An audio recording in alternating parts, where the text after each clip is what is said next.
Welcome back. So a quick little news video for your Saturday. Yeah, we're seeing contracts getting signed. Hasn't been much in the way of trades for the last little while. That could pick up again once we get into training camp. I'll talk about that in previews.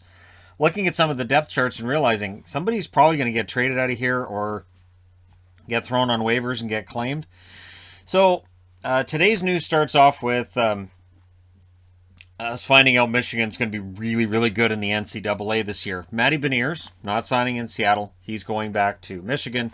Kent Johnson, not signing with Columbus. He's heading back to Michigan as well, along with Owen Power. Now, what's interesting is Owen Power does this, and immediately people are like, oh, he doesn't want to sign in Buffalo. Does that mean Beniers doesn't want to go to Seattle and Johnson doesn't want to go to Columbus? No. I also don't think it necessarily means Power doesn't want to sign in Buffalo.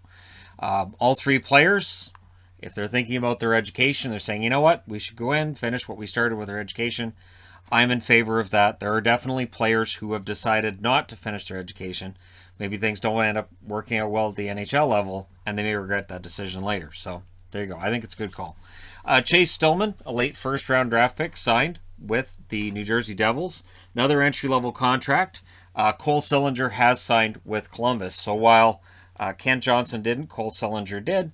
And again, with this year's draft class, we'll see whether or not any of them make the NHL roster, because as I was going through this year's draft videos, it became obvious early that, yeah, there's not very many players that project to be NHL players this coming season. But we'll see, right?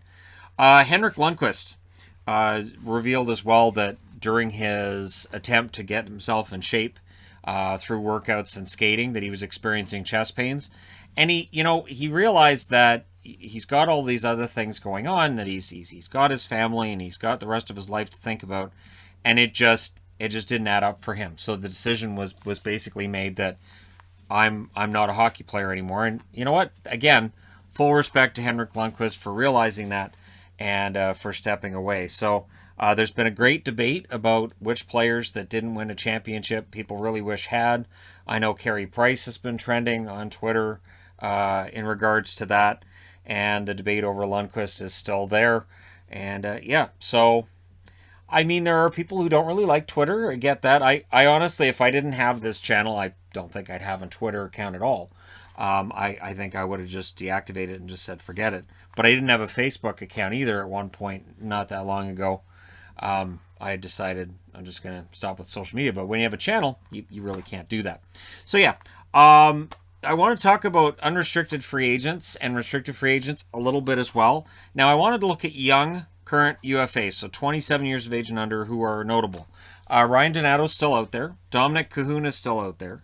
Alex Galchenyuk's still out there. I find it really interesting that when people talk about which players Toronto lost and which ones they picked up, and they actually mentioned Galchenyuk, is like, well, they've lost Galchenyuk. Yeah, he's still out there. Nobody's signed him yet. Jankowski is a free agent as well. Had a decent start with Pittsburgh, and then it just didn't work out. So those are your younger players. I would think the most likely to get professional tryouts. And we'll see how many players do get tryouts, and then which ones actually make those work, and they end up forcing the team into signing them to a contract. There will at least be a couple. That's usually the case. Our restricted free agents of note, I talk about Kaprizov, Pettersson, Hughes a lot, because those are the big names. But Andrei Svechnikov's still a restricted free agent for Carolina. Brady Tkachuk, Drake Batherson, Anthony Beauvillier, Hronek, Dahlin, Mittelstadt, Kotkaniemi, Gustafsson. So the reason I'm wearing Ottawa is because you got Batherson, Brady Tkachuk, and Gustafsson are all restricted free agents. So while they may be sitting below the cap floor, they won't be once these guys get signed. And of course, there's still Sorokin out there for the Islanders as well. So we'll see how much money these guys get, how long this takes. Do any of these players end up maybe not being in training camp because they don't have a contract? Is that where we're going to end up with some of these guys? Let me know your thoughts in the comments section below as always. Don't forget to hit like and subscribe if you're browsing your way through. You just happen upon this video. Thank you guys so much for watching, for all your support. I will talk to you again soon.